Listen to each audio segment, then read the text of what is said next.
வணக்கம். இன்றைக்கி நான் உங்கள்கிட்ட ஷேர் பண்ணுற கண்டென்ட் என்னென்னு பார்த்தீங்கன்னா, நான் ஒரு அனுபவம் என்னோடய அனுபவத்தை இதில் ஷேர் பண்ணலான்னு தான் சொல்கிறேன். இது எப்படின்னு கேட்டிங்கன்னா, என்னோடய வலது கண்ணில் சூரியனும், இடது கண்ணில் சந்திரனும் நம்ம எப்படி நம்ம தனித்தனியாக பார்க்குறோம் இல்லைங்களா? அப்படி இல்லை. இது அப்படி தான் இருக்குது நம்ம பார்வையிலேயே. இது எந்தவித நோக்கத்துக்காண்டி இப்படி அமைக்கப்பட்டதுன்னு தெரியுதை விட, எப்படி இந்த வகையில் இது கட்டமைக்கப்பட்டிருக்குங்கிறது எனக்கு புரியல. ஆனால் எனக்கு அனுபவப்படி இப்படி தான் இருந்துச்சு. எப்படின்னு கேட்டிங்கன்னா, நம்ம சூரியன் எங்கேயோ இருக்குது, சந்திரன் எங்கேயோ இருக்குது அப்படின்னு சொல்ல முடியல. அது நமக்குள்ளே ஒன்றா தான் இருக்குது அப்படின்னு. எனக்கு இதை தியானத்தில் பார்க்கும்போது இல்லை, நான் ஒரு ஓய்வான நேரத்தில் தான் இதை பார்த்தேன். என்னோடய உடல் ஃபுல்லாக இந்த ப்ளூ கலர் இருக்கு இல்லையா, அந்த நீலகண்டன் சிவனோடது நம்ம பள்ளிக்கொண் பெருமாளோட ப்ளூ கலர் இருக்குல்ல, அது மாதிரி. இது ஏன் இந்த தத்துவம், இந்த குறியீடு எதுக்கு அப்படின்னு தான் நம்ம பார்க்கணுமே ஒழிய, இதனால் நம்ம உடல் ஃபுல்லாக அந்த மாதிரி இருக்கிறதுனால நம்ம அந்த மாதிரி ஆகிட்டோம் அப்படிலாம் கிடையாது. நம்ம அந்த தன்மைக்கு இந்த உடல் ஒரு கட்டமைக்கப்படுது. உள்ளுக்குள்ளே ஒரு அந்த ஹார்மோன் எப்படி சேஞ்சஸ் ஆக ஆக மனம் வளர்ச்சி ஆக ஆக இருக்குல்ல, அந்த மாதிரி தான் எடுத்துக்க முடியுது. அது அப்போ புரியல. இந்த நிகழ்ச்சியெல்லாம் எனக்கு இப்போ தான் புரியுது. அந்த வகையில் இப்படி எல்லாம் மாற்றம் மனிதர்களுக்கு நடந்துகிட்டே தான் வரும். அப்போது இதெல்லாம் யார் சொல்கிறது அப்படின்னா, இதே நான் குருகுலத்திலேருந்து வளர்ந்தேன்னா என்னை குரு சொல்லுவார். அந்த குரு எனக்கு இன்னும் வழி நடத்தியிருப்பார். இல்லை இதெல்லாம் விடுன்னு சொல்லியிருப்பார். இல்லை இதெல்லாம் சேர்த்துக்கோன்னு சொல்லியிருப்பார். இங்கே எதை விடணும்னு எனக்கு தெரியாது, எதை சேர்த்துக்கணும்னு தெரியாது. அதுவாக விழுந்து அதுவாக எந்திரிச்சு தான் தோன்றிய மரத்தில், ஒரு காட்டு மரத்தில் எப்படி ஒரு விதை அதுவாக விழுந்து அதுவாக முளைக்குதோ, அது மாதிரி தான் இங்கே எனக்கு நிகழ்ந்த அனுபவங்கள்லாம்.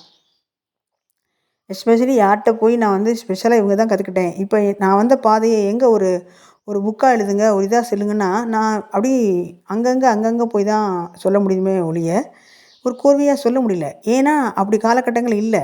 எனக்குள்ள ஒரு 45 ஆண்டுகள் நான் எப்படி வாழ்ந்தேன்னா, அது 8 திசையிலும் போயிருக்கேன் நான். ஒரே திசையிலே போகல. இதே ஒரு 12 ஆண்டுகள் ஒரு குருக்கிட்ட இருந்தேன். ஒரு ஒரு ஒரு ஒரு ஆசிரமத்தில் நம்ம வளர்ந்தோம். இல்லை நம்ம ஏதாவது வழிநடத்தி போகிற ஒரு குரு நம்ம கைட் பண்ணிகிட்டே இருந்தார். நான் ஆரம்ப கட்டத்தில் அவர் இருந்தார், இப்போ இறுதி கட்டத்தில் இப்படி இருக்கேன் அப்படின்னு சொல்கிறதுக்கு இங்கே யாரும் இல்லை. என்னோடய லைஃப்பில் அந்த மாதிரி அமையலை. ஏன்னா நான் இந்த மாதிரி உள்ளவங்கள்ட்ட நான் எதுவுமே சிக்கிறதே எனக்கு விருப்பமே இல்லை. இதை ஒரு சின்ன எக்ஸாம்பிள் சொல்லணுன்னா, நான் நேற்று உட்காந்து அப்படியே சும்மா பார்க்குறேன். சும்மா சாட்சியாக பார்க்குறதுல என்ன இருக்குது, அப்படி என்ன நம்ம என்ன அது நமக்குள்ளே என்ன நடக்குது, நம்ம என்ன பண்ணுறோம் அப்படின்னு சும்மா வேடிக்கை பார்க்குறேனே. அப்போ படிக்கும்போது ஒரு கான்சியஸ் எனக்கு என்ன திடீர்னு தோணுது, ஒரு எண்ணம் வருது. நான் விழிப்புணர்வாக பார்த்துட்டு தான் இருக்கேன் அந்த காட்சியை. அதை நான் அப்படியே உங்ககிட்ட ஷேர் பண்ணுறேன், முயற்சி பண்ணுறேன்.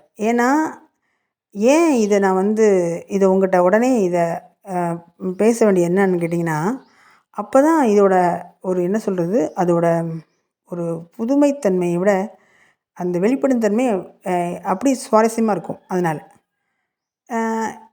இதோட இதில் ஏதாவது அதோட அந்த ரசம் குறைஞ்சிடக்கூடாது. அதனால் நான் இதை வெளிப்படுத்துகிறேன். இன்னும் சொல்லப்போனால் என்னோட மிஷனே இதுதான் அப்படின்னு நான் அந்த உணர்ந்த தருணம் கூட. இப்போது அந்த கான்சியஸை நான் ஷேர் பண்ணுறேன். என்னாச்சுன்னா, நான் அந்த சொபாவில் உட்காந்து தான் இருக்கேன்.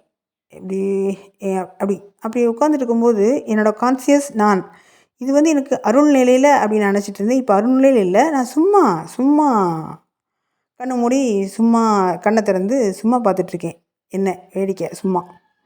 அப்போது நான் 2 எட்டில் எனக்கு பொதுவாகவே என்னென்னா, என்னோடய கால்லேருந்து இமயமலைக்கு ஒரு எட்டு, இமயமலையில் இன்னொரு எட்டில் கைலாயம் போயாச்சு.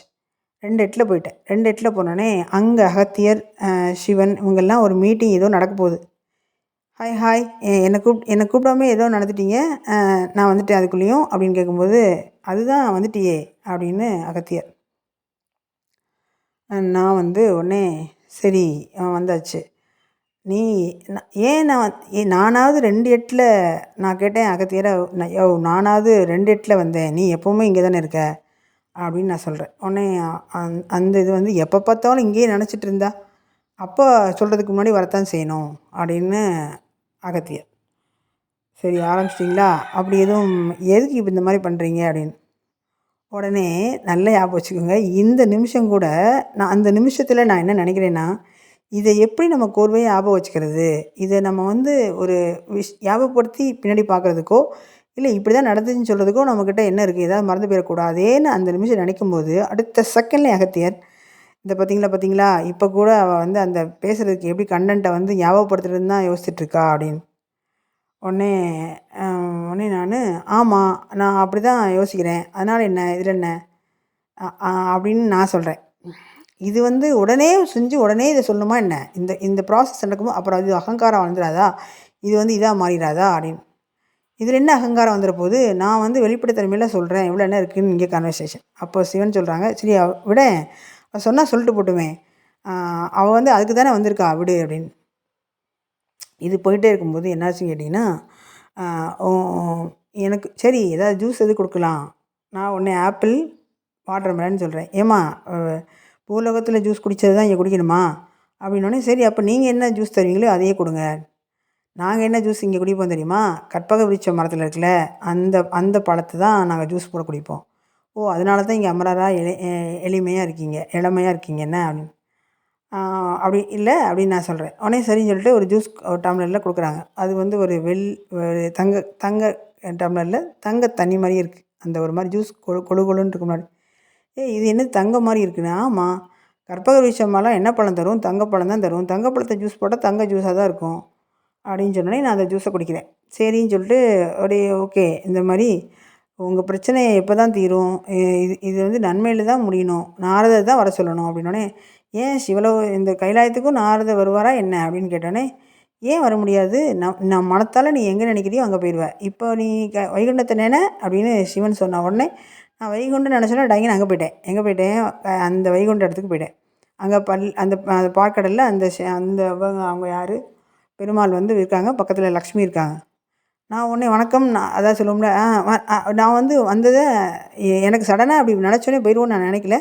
அந்த அந்த இது ஃபீல் அதெல்லாம் இருக்குது. திடீர்னு ஒரு ரூமுக்குள்ளே ஏதாவது வந்துட்டு அந்த ரூமுக்குள்ளே போ அங்கே இருக்காங்கன்னொடனே எப்படி இருக்கும் அந்த மாதிரி போயிட்டேன் நான். அந்த மாதிரி தான் அந்த கான்சியஸ் வந்துச்சு. அதனால தான் 2 இடத்துல அப்படி போக முடியுது போல். அப்போ ஒரு கதவு திறந்தால் அங்கே அங்கே வைகுண்டமே போயிடுற மாதிரி. அவ்வளோ அது எவ்வளோ தூரத்தில் இருக்கலாம், ஆனால் அப்படி இருக்குது மனத்தால். அப்போ அந்த அந்த அந்த நிமிஷம் அந்த அதுக்குள்ளே போனோடனே என்னாச்சுன்னு கேட்டிங்கன்னா, அங்கே இருக்காங்க. நான் வணக்கம் நான் போயிட்டு வரேன் அப்படிங்கிற மாதிரி நான் வெளியே போகும்போது, பாருங்களேன் பாரேன் அவள் என்னெல்லாம் பண்ணிகிட்ருக்கா அப்படின்னு. உடனே அவள் எவ்வளோ தீவிரமாக எவ்வளோ ஃபாஸ்ட்டாக இருக்கா பாருங்கள் அப்படின்னு லக்ஷ்மி சொல்கிறாங்க. சரி அவள் என்ன தான் பண்ணுறான்னு எவ்வளோ தான் ஸ்பீடாக போகிறான்னு பார்க்கலாம் அப்படின்னு சொல்லிட்டு இருக்கும்போது நான் இங்கே வந்துட்டேன். திரும்ப அதுக்குள்ளேயும் நாரதர் அங்கே வந்தாச்சு கைலாயத்துக்கு. நாரதர் கழகம் நன்மையில் முடியும் தானே சொன்னாங்க, அதான் நன்மையில் முடியுமா அப்படி அப்போ வந்து நன்மையில் முடிக்கிறதுக்காண்டி கழகம் எல்லாமே நடக்கணுமா அப்படிங்கிற மாதிரி நான் பேசிகிட்ருக்கேன். அப்படி அப்படி இருக்கும்போது ஆமாம், இப்படி தான் இந்த மாதிரி தான் நடந்துகிட்ருக்கு. அந்த அந்த மனம் வந்து எப்படி வந்து டக்குன்னு இப்போ சூரியன் போனோம் அப்படின்னோடனே சூரியன் போயிடுது, சந்திரன் போனோடனே சந்திரன் போயிடுது. ஓ அப்போ கான்சியஸ் தான் போகுது. நான் சொல்கிறது உங்களுக்கு புரியுதா, நான் என்னோட நான் நான் நான் இங்கே இருக்கேன், ஆனால் இப்போ நான் அந்த கான்சியஸில் அங்கே போயிடுறேன். அப்போ அப்படி இருக்கும்போது கொஞ்ச நேரத்தில் முருகன் வந்தோடனே நான் வேகமாக வந்து இங்கே எல்லோரும் என்னை கேள்வி என்னை வந்து கமெண்ட் பண்ணுறாங்க, என்னை கேலி பண்ணி சிரிக்கிறாங்க. இந்த மாதிரி நான் அந்த கண்டென்ட்டுக்கு தான் இந்த மாதிரி பண்ணுறேன், இந்த மாதிரி என்ன பேசணும்னு சொல்லி நான் யோசிக்கிறேன், அதனால் இதை கூட நான் என்ன பண்ணுறேன்னு யோசிக்கிறாங்க அப்படின்னு சொல்கிறாங்கன்னு சொல்கிறேன். உடனே நான் உடனே அவளை யாரும் பேசாதீங்க எதுவும், எனக்கு கோவம் வரும் அப்படின்னு சொன்னோடனே அதுக்குள்ளேயும் பார்வதி வந்துடுறாங்க. பார்வதி அவங்ககிட்ட ஏதாவது பட்சணம் கொடுங்க அப்படின்னு கேட்குறாங்க இவங்களுக்கு. அப்போ அதுக்குள்ளேயும் பிள்ளையார் உள்ள வந்து எனக்கு வந்து இது கொடுங்க, கொழுக்கட்டை கொடுங்கன்னு சொல்கிறாங்க. அப்போ கொழுக்கட்டை கொடுங்கன்னு சொல்லும்போது இப்போ நான் சொல்லும்போது கூட அந்த அந்த காட்சியை அந்த இடத்துக்கு போய் நான் முன்ன பின்ன யோசிக்க வேண்டியதாக இருக்குது. புரியுதுங்களா? இன்னும் கொஞ்சம் நாள் கழித்து சொல்லும்போது இதை எப்படி நான் வந்து அந்த கான்சியஸை உணர்வாக சொல்கிறது. அப்போ வந்து என்னென்னா, நீ ஏதோ எழுதணும், ஏதோ பேசணும்னு சொல்கிறீல, ஏதோ பண்ணணும்னு சொல்கிறீல, அது ஏன் நீ வந்து ஆரம்பிக்கும்போது எங்கே ஆரம்பிக்கணும்னு தெரியாமல் ஏன் முழிக்கிற? ஆமாம் முழிக்கிறேன், என்ன பண்ணேன்னே தெரில, எதை சொல்கிறேன்னு தெரில, எந்த பக்கம் கூடி ஆரம்பிக்கிறதுன்னு தெரில. நீ ஏன் விநாயகரை தொட்டு ஆரம்பிக்கலன்னு? ஓ, அதனால தான் எல்லோரும் விநாயகரை தொட்டு ஆரம்பிக்கிறாங்களோ? ஆனால் நான் அப்படி எதுவும் செய்யலையே அப்படின்னு. நீ நீ ஏன் வந்து ஆரம்பிக்கணும்னு நினைக்கிற? இந்த இருக்கார்ல, இப்போயே இவரே தொட்டு நீ ஆரம்பிச்சிக்க வேண்டியதானே அப்படின்னு. அப்போ நான் வந்து என்னென்னா, அவங்க சொல்கிறாங்க, நான் போய் அந்த அந்த அந்த பிள்ளையாருக்கு அந்த இடத்துல 2 அந்த அந்த 2 இருக்கும்ல, அந்த இடத்துல போய் நான் பிள்ளையார் கொட்டுறேன். உடனே என்னென்னா, "ஏய் என்னது நாங்க தான் நாங்க அங்கே பூலோகத்தில இப்படி இப்படி கொட்டுவோம். அது வந்து எங்களை கொட்டிக்கிறோம். இப்போ நீ தான் இருக்கீல்ல, அதனால நான் உன்னை கொட்டுறேன். சரி, அ அ அப்போ எதுக்கு இந்த இடத்துல கொட்டுறீங்க?" அப்படின்னு சொன்னால், அந்த இடத்துல ஏதோ ஒரு ப்ரெஷர் பாயிண்ட் இருக்குது. அந்த ப்ரெஷர் பாயிண்ட் அமுத்துனா மூளையோட தன்மை வேற ஒரு கோணத்தில் மாறும். நான் புதுசா யோசிப்பேன், புதுசா செய்வேன். "ஓ, இதனால தொடக்கமா?" அப்படின்னு நான் கேட்குறேன். "இதனால தான் இது மாதிரி பண்ணுறீங்களா?" அப்படின்னு. "ஓ, நீ வந்து ஒரு கீரிப்பிள்ளை வச்சுருக்கீங்களே, அப்போ நீங்கள் வந்து குபேரன் தானே?" "ஆமாம், நான் குபேரன் தான். அதனால தான் இங்கே இந்த குபேரன் வந்து குபேரனாக இருக்கும்போது தமிழ்நாடு அவ்வளோ செழிப்பாகவும் செல்வ வளம் மிக்கதாகவும் எல்லாமே நிறைஞ்சும் தங்கம் எப்படி வந்து பூலோகம்ங்கிற தன்மையே வேறு மாதிரி இருந்துச்சு. இப்போ காலம் மாற மாற கற்சிலையாக மாறி எல்லா இடத்துலையும் நான் வந்து மூலை மூலைக்கு என்ன வச்சுட்டாங்க. ஸோ அதனால் இந்த தன்மை மறிவிருச்சு. விநாயகர் நாகர்களே ஒரு மக்கள் தலைவன் தான். அவர் வந்து நாகர்குலத்தின் தலைவன் தான்." அப்படின்னா, "அப்போது நீங்கள் இப்படி தான் மாறிட்டீங்களா?" அப்படின்னு நான் கேட்டுட்ருக்கேன் நான். அப்போ இந்த விநாயகர் முகத்த தூக்கி வச்சது அப்படின்னா, அப்போ நீங்கள் நாகரோட உடம்புல தான் இருக்கீங்களா? அப்படின்னு நான் கேட்குறேன். அதனால தான் உங்கள் வயித்துல எல்லாம் பாம்பு கட்டி வச்சுருக்காங்களோ? அப்படிங்கிற மாதிரிலாம். இப்படி பேசிவிட்டு கடைசியில், "சரி, அப்போது நீ ஏன் இவனை தொட்டு ஆரம்பிக்கக்கூடாது?" அப்படின்னு முருகன் சொன்னோன்னே, இப்படி இதுக்குள்ளேயும் வந்து என்ன கேட்டிங்கன்னா, ஏதோ ஒரு ஃபோனோ ஏதோ சத்தத்தில் நான் வந்து கான்ஷியஸ் வெளியே வந்துடுச்சு. இது எதுக்கு நான் சொல்கிறேன் அப்படின்னு சொன்னால், இப்படித்தான் கான்ஷியஸ் வருது அப்படிங்கிறத நீங்கள் புரிஞ்சுக்கணும். வேறு ஒன்றும் பெருசா அதெல்லாம் கிடையாது. இது வந்து இது வந்து என்னென்னா, அப்போ நம்ம உடல் எடுத்து அந்த இடத்துக்கு போயிடுறோம். அந்த அந்த ஃப்ராக்ஷன் ஆஃப் செகண்டில் அப்படிங்கிறது உடல் இங்கே வந்துடுது. அப்போ எவ்வளோ யோசனை தூரங்கிறது எவ்வளோ ஃபாஸ்ட்டாக போகுதுன்னு பாருங்கள். இந்த நேரத்தில் இன்னொரு இதுவும் சொல்லணும்னு நினைக்கிறேன். ஏன் இதையே சொல்லிடணும்னு நினைக்கிறேன் அப்படின்னா, இதை வந்து தற்பெருமைக்காண்டியோ, நான் பெரிய ஆள் அப்படிங்கிறதுக்காண்டியோ இதை சொல்லலை. இந்த மாதிரி லட்சோபலட்ச எண்ணங்கள், நமக்கு காட்சிகள், தியானங்கள், சமாதி நிலைக்கு முன்னாடியோ, சமாதி நிலைக்கு பின்னாடியோ, இல்லை இதையும் தாண்டி பல சூட்சும உடல் போகிறதுக்குள்ளோ அனுபவம் கிடைக்கும். அதை நம்ம வந்து எப்படி எடுத்துக்கணும் அப்படின்னு தான் நம்ம புரிஞ்சுக்கிறதுக்கு தான் இதை நான் பேசுகிறேனே ஒழிய, மற்றபடி இது இது வந்து என்னென்னா, இதன் மூலம் வந்து என்னென்னா சொல்ல வந்தது என்னென்னா, இது இயல்பு. இது ஒரு மா மா பிரம்மத்தில் ஒரு மாயையில் ஏற்படுத்தல ஒரு ஒரு இதான். அது அது வந்து நான் சொன்ன மாதிரி முன்னாடி நான் மனம், சாரி உடல், அப்புறம் சூட்சும உடல், அப்புறம் நாடி, அப்புறம் வாயு தாரணை, அப்புறம் அங்கி தாரணை, இந்த 4 வீடியோவில் நீங்கள் ஒரு அளவுக்கு கொஞ்சம் புரிஞ்சுருந்தீங்கன்னா, உங்கள் பயிற்சி அதில் கொஞ்சம் பயிற்சி பண்ணியிருந்தீங்கன்னா, இப்போ நான் சொல்கிற இடத்துக்கு நீங்கள் ட்ராவல் பண்ண முடியும். சரியா? இந்த மாதிரி உணர்வுகள், நீங்கள் எந்த தெய்வத்தை நினைக்கிறீங்களோ, அவங்க தெய்வம் உங்கள் முன்னாடி வருவாங்க. நீங்கள் அந்த தெய்வத்துக்கு முன்னாடி போய் நின்றுப்பீங்க. அந்த வகையில் எனக்கு இன்னொரு அனுபவம் ஒரு 1 வருஷம் 1 வருஷம் முன்னாடி நடந்தது. அந்த அனுபவம் பார்த்திங்கன்னா, நான் முன்னாடி தியானத்தில் தான் இந்த அனுபவத்தை நான் பார்க்குறேன். அப்போ அதில் என்ன நடக்குது அப்படின்னு சொன்னால், இப்போ ரீசெண்டாக பேசிகிட்ருக்காரு அவர். அவர் பேர் என்ன? இந்த வெட்டவெளி அப்படி சொல்லி, அவர் பேர்லாம் எனக்கு தெரியாது.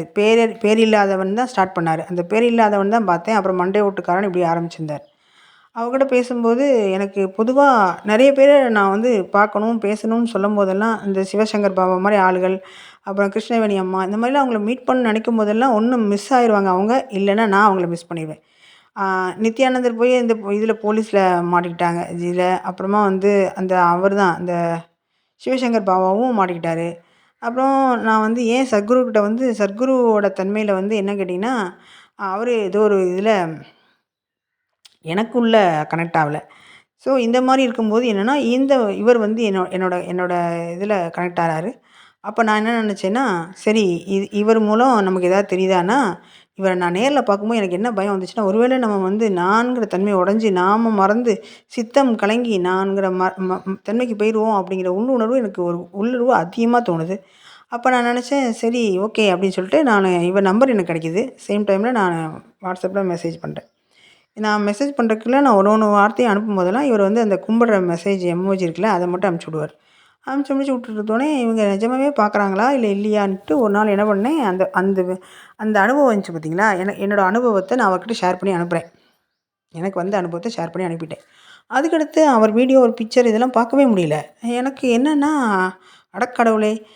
அந்த சத்குரு மாரி தான் இவரும் அப்படின்னு நினச்சிட்டு, அப்போ இவங்களுக்கு வந்தா அனுபவம், இவங்க வந்தா பெரிய ஆளாகணும், இவங்க செய்யணுங்கிறாங்க. அதே மாரி அவங்களுக்கு ஈக்குவலா நம்ம இருக்கோம், பக்கத்துல இருந்தோம் அப்படிங்கிற ஒரு உணர்வையோ, ஒரு அனுபவத்தையோ சொல்லும்போது, இவங்க வந்து அவங்களால ஏத்துக்க முடியல. அப்ப இவங்கட்ட வந்து கை கட்டி வாய் பொத்தி நிக்கணும்னு நெனைக்கிறாங்களா? பிரபஞ்சங்கிறது வந்து எல்லாரும் தானே, பிரம்மம்ங்கிறது ஒண்ணு தானே, எனக்குள்ள தானே அவர் இருக்காரு, அவருக்குள்ள தானே நான் இருக்கேன். அப்படிங்கிற பட்சத்துல இப்படி ஆக முடியும்? அது ஏன் இவ்ளோ பொறாமையா, இவ்ளோ இதா எடுத்துக்க முடியும்? ஒரு ஞானியா, ஒரு தன்னை உணர்ந்தவர் எப்படி இப்படி எடுத்துக்க முடியும்? அப்படிங்கிற சிச்சுவேஷன்ல நான் அவர்ட்ட வந்து வாய்ஸ் மெசேஜ அனுப்பி பேசி விட்டேன். பேசி விட்டோனே அவர் வந்து ம். என்ன பண்ணாருன்னா, எனக்கு சத்குருவோட நடந்த அனுபவத்தையும், இவருக்கு நடந்த அனுபவத்தையும் பேசிட்டு, நீங்க இந்த மாரி இருக்கிறதுனால அ அ அவரும் இப்படி தான் பண்ணாரு, நீங்க இப்படி தான் பண்ணீங்கன்னு சொல்லி அனுப்பிவிட்டேன். அவர் அடுத்த செகண்டே எனக்கு மெசேஜ் அனுப்பினாரு. எப்படின்னா, அதிலேயே சொல்லியிருந்தேன் நானு. நீங்க பார்க்குறீங்களா, பார்க்கலையான்னு தெரியல. அந்த கை எமோஜி மட்டும் கும்பிடுற மாரி இருக்கு. அது நீங்க தான்னு கூட எனக்கு தெரியல அப்படின்னு போட்டிருந்தேன். அவர் அடுத்த வாய்ஸ் மெசேஜ் எனக்கு என்ன அனுப்பியிருந்தாருன்னா, இந்த மாதிரி நான் வந்து நீங்க சத்குருட்ட வந்து என்ன அனுபவம் பட்டீங்கன்னு எனக்கு தெரியாது. என்னைய வச்சு நீங்க பார்க்கும்போது நான் அப்படி எதுவும் நெனச்சுக்க முடியாது. உங்களுக்கு வந்த அனுபவத்துக்கு நீங்க தான் பொறுப்பு. அந்த மாரி உங்களுக்கு அனுபவம் வருது அப்படிங்கிற பட்சத்தில, நீங்க வெயிட் பண்ணி இந்த பிரபஞ்சத்திட்ட தான் நீங்க கேள்வி கேட்கணும். அது உங்களுக்குள்ள அந்த கேள்வி வந்தது. உங்களுக்குள்ள ஆன்சர் இருக்கும் அப்படின்னு சொன்னாரு. ஸோ நீங்க வந்து என்ன வந்து இந்த நம்பர்ல கூப்பிடுறத அவாய்ட் பண்ணுங்க அப்படின்னு சொல்லி வச்சுட்டாரு. நான் திரும்ப போட்டேன். நான் சதாசிவ பிரம்மேந்திரரோ இல்லன்னா ம் ஆதிசிவனையோ போய் அனுபவத்த வச்சா நான் உங்ககிட்ட கேட்டுக்கலாம். அந்த அனுபவம் வந்தது உங்களோட. அதனால நான் உங்கள வச்சு கேட்டேன். உங்களுக்கும் எனக்கும் உள்ள அந்த அனுபவத்தில நீங்க உயிரோட இருக்கீங்க. அந்த அந்த அந்த குருவா இருக்கிறதுனால நான் உங்ககிட்ட கேட்டேன். அப்படி இல்லன்னா இத கேட்டுருக்க முடியாது. 2வது என்னன்னு கேட்டா, நீங்களே அதுக்கு பதில் சொல்லிட்டீங்க. பிரபஞ்சத்திட்டயே இந்த கேள்விய நான் விடுறேன். ஸோ இந்த கேள்வி வந்து பிரபஞ்சத்திட்டயே போட்டும் அப்படின்னு சொல்லிட்டு அப்படி கம்ப்ளீட்டா அந்த சரி நான் உங்கள நம்புறேன். உங்கள கூப்பிட மன்னிக்கணும். இந்த மாரி நான் டிஸ்டர்ப் பண்ண மாட்டேன். இந்த நம்பர் இருந்தா நீங்க இந்த மாரி இருந்ததுன்னு வச்சுட்டேன். அதோட அந்த கான்வர்சேஷன் முடிஞ்சிருச்சு. அதுக்கப்புறம் ஒரு ஒரு 1 மந்த், 2 மந்த், 3 மந்த்ஸ் இருக்கும். இல்ல 6 மந்த்ஸ் இருக்குன்னு நெனைக்கிறேன் தெரியல. அவர் வந்து திரும்ப அகைன் ஸ்ரீவில்லிபுத்தூர்ல ஒரு இது போட்டாரு. அந்த ஸ்ரீவில்லிபுத்தூர்ல ரொம்ப நான் வந்து அவர்கிட்ட ரொம்ப நாளா தேடிட்டு இருக்கேன். அந்த அந்த வீடியோல பக்கத்துல எங்கேயோ வந்துருவாரு. அந்த மாணிக்கவாசகர் கோவிலுக்கு நான் நெறைய வாட்டி போயிடலாம்ன்னு எல்லா இடத்துக்கும் ட்ரை பண்ணி பார்க்கேன். ஒண்ணுமே இல்ல. சரி நம்ம பக்கத்துல சிவகாசியில இந்த மாரி பக்கத்துல எங்கேயா போனா அவர் ஸ்ரீவில்லிபுத்தூர்ல போட்டிருந்தாரு. ஸ்ரீவில்லிபுத்தூர்னோனே நான் அன்னைக்கு என் தம்பி ஃபேமிலியும் கூட்டிட்டு நாங்களும் அங்க போறோம். அங்க போனோனே அவர் என்னலாம் பண்றாரு, இந்த மாரி இத பேசிட்டு இருக்காரு. ஆனா நான் உட்காந்து கவனிக்கிறேன். திரும்ப அவர் யாருன்னு நம்ம இப்போ ஒருத்தங்க இருந்தாங்கன்னா, அவர் யாரு அப்படின்னு நான் பார்க்கும்போது, அது நேரா போய் அப்படியே சுத்தி அழைச்சு போய் அந்த அந்த கைலாய மலையில தான் நிக்குது. ஸோ கைலாய மலையில தான் அவர வந்து ஃபோக்கஸ் அந்த மாரி தான் வருது. அவர வந்து அவர் யாரு அப்படிங்கிறத என்னால வந்து ஃபைண்ட் அவுட் பண்ணவே முடியல. சரி நான் எங்கேருந்து யோசிக்கிறேன் அப்படின்னு கேட்டா, அவர் வந்து அங்க இருக்க அத்தன பேரையும் என்ன பண்ணிட்டாருன்னா, அவரோட தன்மையால, அவரோட ஆற்றலால வந்து அ அவர கவனிக்க வச்சுட்டாரு. கவனிக்க வைக்கிறாரு, கிளாஸ் பண்ண வைக்கிறாரு. அவர் தான் மைக்ல பேசுறாரு, எல்லாம் செஞ்சாரு. ஒரு பிரேக் டைம்ல அவர் என்னைய பார்த்தாரு பாருங்களேன், ஒரு பார்வை. அந்த பார்வையில அப்படி இப்படி இப்படி கொஞ்ச நேரம் இப்படி பார்த்தாரு. கொஞ்சம் பார்த்தோன்னே நான் அவர பார்த்துட்டே இருந்தேன். அப்படியே கொஞ்ச நேரம் கைய இப்படி இப்படி செஞ்சுட்டு, அப்படி இந்த சேலையெல்லாம் அந்த இப்படி இப்படி செய்வாங்க பார்த்தீங்களா, ஒரு பெண்கள். அப்படி அப்பதான் நான் வாழ்க்கையில ஒரு பெண் நான் ஒரு பெண் அப்படிங்கிறதை நான் உணர்றேன். ஒரு பெண் நான் ஐயோ! நான் பெண் எப்படி வந்து ஒரு ஆண் வந்து ஒரு பெண்ணா மாற்றப்பட்டா எப்படி உணர்வாங்க? அந்த மாரி நான் பெண் அப்படிங்கிறதே உணர்றேன். என் லைஃப்ல. அப்போ வந்து எதிர்ல பெண் பார்க்க வந்த ஒரு சிவனும், இங்க கீழ உட்காந்துருக்க ஒரு பெண்ணா இருக்க ஒரு பார்வதியும் மாரி நான் என்னோட கான்ஷியஸ், என்னோட எனர்ஜி இந்த மாரி தான் இருக்கு. அப்புறம் அவர் கொஞ்ச நேரம் கழிச்சு எனக்கு கண் வருது. நான் குனிஞ்சுட்டேன் கீழ. அவர பார்க்க முடியல. அவர நான் கொஞ்ச நேரம் பார்த்துட்டே இருக்கேன். 2 பேரும் எதுக்க பார்த்துட்டே தான் இருக்கோம். அவர் பார்வை என்னால அத பார்க்க முடியல. நான் திரும்ப குனிஞ்சுட்டேன். கொஞ்ச நேரம் கழிச்சு எந்திச்சு வேலைய பார்க்குறேன். எனக்கும் சுத்தி உள்ள என் பொண்ணு கூட வந்து பேச ஆரம்பிச்சுட்டாங்க. என்ன வா பிரேக் போடணும்னா, திரும்பி பார்த்தா அவர் மேடையில இல்ல. திரும்ப கொஞ்ச நேரம் கழிச்சு தான் அவர் வராரு. ஆக மொத்தம் சேர்ந்து என்ன நடக்குது இங்க அப்படிங்கிறக்குள்ளயும், சரி ஓகே எதுனாலும் பரவாயில்லங்கிற நான் வந்து என்னன்னா, அத அந்த அந்த அந்த அதான் மன எழுச்சி அந்த அந்த எக்ஸைட்மெண்ட் இருக்கும் பார்த்தீங்களா? அந்த எமோஷனல் அது வந்து அது வந்து என்னோட பாடி வந்து அப்படி ஆகுது. என்னோட உடல் முழுசா அந்த அந்த எனர்ஜி பொங்கி அந்த அந்த எமோஷனல் அது வந்து பொங்குது. அந்த பொங்கி அந்த மாதிரி இருக்குது. அப்போ சரின்னு சொன்னா அவர் ஒரு வார்த்தை சொன்னார் அதில், "என்னை தேடி வந்திருக்கீங்க. ஆனால் ஒரு குண்டூசி அளவு தரமாட்டேன். குண்டூசி அளவு கூட என்கிட்டருந்து நீங்க வாங்கிட்டு வர முடியாதுங்கிறாரு." எனக்கு ஈக்குவலா ஒருத்தங்க இருக்காங்க. இங்கே எனக்கு ஈக்குவலா பரவான ஒருத்தங்க இருக்காங்க அப்படின்னு சொல்றாரு. இந்த மாதிரிலாம் கொஞ்சம் பேசுறாரு. அதுக்கப்புறம் அந்த கோரக்கர் அந்த மாதிரி கதையெல்லாம் சொன்னார். அதுக்கப்புறம் தான் சொன்னார், அந்த கதையில் சூரியனும் சந்திரனும் இணைந்தா மட்டும்தான் அது ஆகும்னு சொல்லி சொல்றாரு. அப்போ சூரியனாக இருக்க நமக்கு ஏன் வந்து அப்படிங்கும்போது அந்த பெண்ணான சந்திரன் வந்து நம்மளை சேர்ந்து இணையும் போது நம்ம வந்து அவங்க அவங்க பயந்து ஒளிஞ்சுக்கிறாங்க அப்படிங்கிற மாதிரி அந்த ஒரு சின்ன கான்செப்ட் சொன்னார். அப்போ நான் அங்கே பெண்ணாக உணையிறேன். திரும்ப மேலே ஃபுட்டு கொடுக்கும்போது என்னாச்சுன்னு கேட்டிங்கன்னா, அந்த ஃபுட்டு கொடுக்கும்போது அந்த ஃபுட்டெல்லாம் சாப்பிட்டுட்டு எல்லாத்தையும் பண்ணுறோம். அவங்க அன்றைக்கி 64 ஃபுட்டு அரேஞ்ச் பண்ணுறாங்க. அப்போ வந்து அந்த பசுவும் கன்றும் சொன்னால், யார் பசு யார் கன்று அப்படின்னு தெரியலையே அப்படின்னு ஒரு சிச்சுவேஷன் வீட்டில் வந்ததுக்கப்புறம் தான் யோசிக்கிறேன் நான். என்னால் ஃபைண்ட் அவுட் பண்ண முடியல அவர் எதை சொன்னார் அப்படின்னு சொல்லிட்டு. அதுக்கப்புறம் பார்த்திங்கன்னா, அந்த ஃபுட்டில் கொடுத்து வரும்போது நான் திரும்ப அவர்கிட்ட போயிட்டு வரேன்னு சொல்கிறதுக்கு அந்த சரி நம்ம சாப்பிட்டு முடிச்சிட்டோம்ல, கொஞ்சம் சர்வீஸ் பண்ணலான்னு சொல்லிட்டு போய் அந்த க்ளவுஸை மட்டும் கையில் மாற்றிருக்கேன். உள்ளேருந்து சொல்லுது, கல்யாண பொண்ணு நீங்கள் இங்கே பரிமாறுறீங்க, எதுக்கு கல்யாண பொண்ணுலாம் வேலை செய்யக்கூடாதுன்னு சொல்லுது. என்னது கல்யாண பொண்ணா அப்படின்னு சொல்லி உணர்வு வருது. சரி இப்போ என்ன தான் நடக்குது இங்கே, சரி அதோடய போவோன்னு சொல்லிட்டு திரும்ப க்ளவுஸை கழட்டி வச்சுட்டு அவர்கிட்ட சொல்லிட்டு போனான்னு திரும்ப திரும்ப பக்கத்தில் போகிறேன். அவர் என்னென்னா ஒரு காந்தம் வந்து இழுக்குது எண்ணெயை, அவர் தள்ளுறாரு. அவர் விளக்கும் விசையை கொடுக்குறாரு.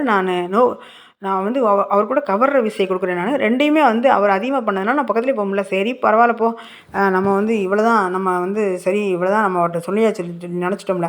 அவர் என்ன பக்கத்தில் வரலாம் பார்க்குறாரு, அவனே வேகமாக திரும்புகிறாரு. அதை அவாய்ட் பண்ணுறாங்கிறது 100% தெரியுது. நான் முயற்சி பார்க்குறேன், அவர் விலைக்கு விடுறாரு. சரி ஓகே, நம்ம அந்த ஒரு முகம் இருந்தாங்கன்னா நம்மளை பார்க்க வராங்கன்னா மேலே நம்மளோட ஸ்க்ரீன் போட்டு அப்படி இருக்கும் அந்த மாதிரி. சரி ஓகே ஃபைன் அப்படின்னு சொல்லிட்டு நானும் வந்துட்டேன். அப்போ நான் யூடியூப்பில் கொஞ்சம் பேச ஆரம்பிச்சிருக்கேன்னு நினைக்கிறேன். அதுக்கடுத்து அங்கே அதை வந்து கொஞ்சம் வீடியோவில் பேச ஆரம்பித்தேன். அப்போ தான் நான் கொஞ்சம் அப்போ தான் அந்த மந்த் தான் ஸ்டார்ட் பண்ணியிருக்கேன்னு நினைக்கிறேன். வீடியோ ஏதோ கொஞ்சம் 4-5 வீடியோ 10 வீடியோ போட்டிருப்பேன்னு நினைக்கிறேன். அதுக்கப்புறம் அந்த உணர்வு அப்படி ஆயிடுச்சு. அப்போது இந்த மாதிரிலாம் என்ன உணர்வு, இது மாதிரிலாம் என்ன அப்படின்னு கேட்குறது என்னென்னா, அந்த மனம் நம்ம தியானம் பண்ணும்போது எல்லா நிலையிலையும் எல்லா உலகத்துலையும் எல்லா நிலையிலும் போகும். எனக்கு வந்து ஒரு அனுபவம் என்னென்னா, சிவனே இப்போ நான் பேசிகிட்டு இருக்கேன், இந்த வீடியோ பண்ணிகிட்ருக்கேன், எதில் வந்து எனக்கு காட்சியே கொடுத்தாரு. நான் உங்கள்கிட்ட இங்கே பாருங்கள் சிவன் எதுக்கு காட்சி வந்துட்டு கொடுத்துட்டான்னு சொன்னேன்னா, நீங்கள் என்ன தான் செஞ்சிட முடியும், இல்லை நான் தான் என்ன செஞ்சிட முடியும்? சிவன் தான் என் கூடயே இருந்துட்டு என்ன பண்ணிடுவாரா? இல்லை என் உடல் வந்து அந்த கொஞ்சம் தாங்குமா? இல்லை என்ன நடந்தாலும் நான் வந்து அதை வந்து வெளியில் சொன்னால் அதை புரிஞ்சுக்கிற மக்கள் தான் இருக்காங்க. இல்லை சிவனே கண்ட்ரோல் பண்ணி சிவனை சேஃப்டி பண்ணி சிவன் சக்தியை நான் வச்சு இந்த உடலை வச்சு மெயின்டைன் பண்ணுற அளவுக்கு எனக்கு தான் பவர் இருக்கா? அந்த அளவுக்கு இந்த பிரபஞ்ச சக்தியை வைக்கிறதுகளுக்கு இந்த உடல் தாங்குமா? அதெல்லாம் 1008 விஷயங்கள் இருக்குது. ஆசைப்படுறது வேறு. அது ஆசையை வந்து இப்போ நம்ம வந்து இறைவா என்னை கூட்டே போயிடணும், நான் உங்க கூடயே இருந்துடணும் அப்படிலாம் சொல்லலாம். ஆனால் அந்த சக்தியை மெயின்டைன் பண்ணணும், அந்த சக்தி நம்ம உடலில் தாங்க வைக்கணும். இது வந்து ஆசைக்கும் நம்மக்கிட்ட வந்து தாங்குகிற ஒரு தன்மைக்கும் நிறைய வித்தியாசம் இருக்குது. அந்த கடவுள் வந்து நம்ம கூட இருந்தால் கடவுள் மாதிரி பேசினா மற்றவங்கலாம் பயங்கரமாக மதிக்கிறாங்க. இப்போ நானே ஒரு வீடியோவில் பார்க்குறேன், ஒரு குரு பயங்கரமாக இருக்கார், அவர் கூட லட்சம் மக்கள் இருக்க போகிறாங்க. அவங்களாம் பார்த்தீங்கன்னா அந்த இடத்துலேருந்து நம்ம வெளியால் பார்க்க வேணாம், அப்படி சிரிப்பாக இருக்கலாம், ஆஹா எவ்வளோ பேர் போகிறாங்கன்னு ஆனந்தமாக இருக்கலாம், அப்புறம் வந்து இந்த மாதிரி இருக்கலாம். ஆனால் அந்த இடத்துல அந்த குருவாக இருந்து பார்க்கும்போது தான் தெரியும், ஓ காட், அந்த குருங்கிற தன்மையிலேருந்து அவர் இருக்கும்போது எத்தனையோ பேரை வந்து அவர் இன்பத்தை ஆகிறாரு, எத்தனையோ பேர் வெறுக்கிறாங்க, எத்தனையோ பேர் வந்து அவரை புரிஞ்சுக்காமல் பேசுகிறாங்க, எத்தனையோ பேர் இருக்காங்க. அவர் எந்த பக்கம் பேச முடியாது, அவர் நியாயத்துக்கும் பேச முடியாது, அநியாயத்துக்கும் பேச முடியாது, நடுநிலையில் நிற்கணும். அது ரொம்ப பெரிய ஒரு இது. அவர் பற்ற விட்டுருக்காரா, எல்லாத்தையும் விட்டு அன்கண்டிஷன் லெவலில் இருந்து அவர் எல்லாத்தையுமே சாட்சியான்னு பார்க்கும்போது, குருவா அப்பாடி, எனக்கு குருவாவே வேண்டாம், எனக்கு எதுவுமே வேண்டாம், நான் வந்து அதனால தான் நான் கிளாஸ் பண்ணுறதோ இல்லை தெரிஞ்ச விஷயத்தை நம்ம சொல்கிறதோ, ஏன் எனக்கு அகங்காரம் சுத்தமாக போச்சுன்னா இதனால தான் போச்சு. அப்புறம் யூடியூப்பில் ஒருத்தர் பேசுகிறான்னு நான் சொல்லியிருந்தேன்ல, அவர் கூட 1 மந்த் ட்ராவலில் பண்ணும்போது தான் எனக்கு மொத்த ஒரு அடையாளமே எனக்கு வேண்டான்னு தோணுச்சு. எனக்கு வந்து இந்த பிரபலம், இந்த இது என்னைய வந்து 4 பேர் ஃபாலோ பண்ணுறது, எனக்கு வந்து இவ்வளோ நான் பெரிய ஆளுன்னு சொல்கிறது, ஆனால் கை மேலே தலை மேலே 2 கையை வச்சு போதுண்டா சாமி, இது வேண்டவே வேண்டாங்கிற தன்மைக்கு எது வந்துச்சுன்னா அதுதான். இந்த அனுபவங்கள்லாம் வந்தோடனே நான் பெரிய ஆளோ, இதெல்லாம் வந்து நான் மறைச்சி வச்சுருந்தாலும் நான் தான், இதை வெளிப்படுத்தினாலும் நான் தான். அப்போ வெளிப்படுத்தும் போது எனக்குள்ள அகங்காரம் எந்த மாதிரி இருக்குது, உள்ளே இருக்கும்போது என்னோட நிலை இருக்குது அப்படிங்கிறது தான் இங்கே உண்மையே தவிர மற்றபடி ஒன்றும் கிடையாது. இது மாதிரி இங்கே லட்சோப மக்களுக்கு, கோடான கோடி மக்களுக்கு இந்த அதை விட அனுபவங்கள் இல்லை. கூடயே நின்று கான்வர்சேஷன் நடந்து போகிற அளவுக்கு இருக்காங்க. இங்கே மட்டும் இல்லை, வேற ஒரு கிரகத்தில் கூட. இன்னும் சொல்லப்போனால் நானே உணர்ந்திருக்கேன். நான் நிறைய இடத்துக்கு போகும்போதெல்லாம் அங்கே என் ஃப்ரெண்ட்ஸும் அங்கே இருக்காங்கன்னு சொல்லிட்டு வேறு கிரகத்தில். அப்போ வந்து என்னன்னு கேட்டிங்கன்னா, இதெல்லாம் வந்து புரிஞ்சுக்கும்போது புரிஞ்சுக்குவாங்க. இன்னும் வர காலங்கள்ல இதே மாரி சாதாரணமா எல்லாரும் பேசுவாங்க. இன்னைக்கு நான் பேசுறது புதுசா இருந்தா கூட, 10, 15 வருஷம் முன்னாடி ஒரு மொபைல்ல இந்த மாரி வந்து நம்ம வந்து பேசுவோம். இந்த மாரி வீடியோ போடுவோம் அப்படிங்கிறதெல்லாம் 20 வருஷம் முன்னாடிலாம் நான் கனவுலோட காணல. இந்த மாரி செய்யல. இது என் பேச்ச நீ இந்த மாரி YouTubeல நான் சொல்ல வேண்டிய நிர்பந்தம் வரும், காலம் வரும்னு நான் கொஞ்சம் கூட நெனச்சு பார்க்கல. கனவுல கூட நெனைக்கல. இது சாத்தியம் இப்ப நடக்குது இல்லையா? அதே மாரி இன்னொரு 10, 15 வருஷத்துல வந்து என்ன வேணா நடக்கலாம். இந்த மாரி உள்ளவங்கலாம் சாதாரணமா பேசலாம். நான் சந்திரனுக்கு போயிட்டு வந்தேன், நான் சூரியனுக்கு போயிட்டு வந்தேன். என்கூட வந்து இத்தன இருக்காங்க. கோட்டான கோடி அ ச சூரிய ப உள்ள நான் வந்து கிரகத்துக்கு போயிட்டு வந்தேன். அங்க உள்ள எனக்கு வந்தாங்க. என் கூட இருக்காங்க. இந்த மாரி வந்து அவங்க இந்த சக்தி சொல்லிக் குடுத்தாங்க. இந்த டெக்னாலஜி சொல்லிக் குடுத்தனால இத விட்டேன். இதுக்கு பேட்டர்ன்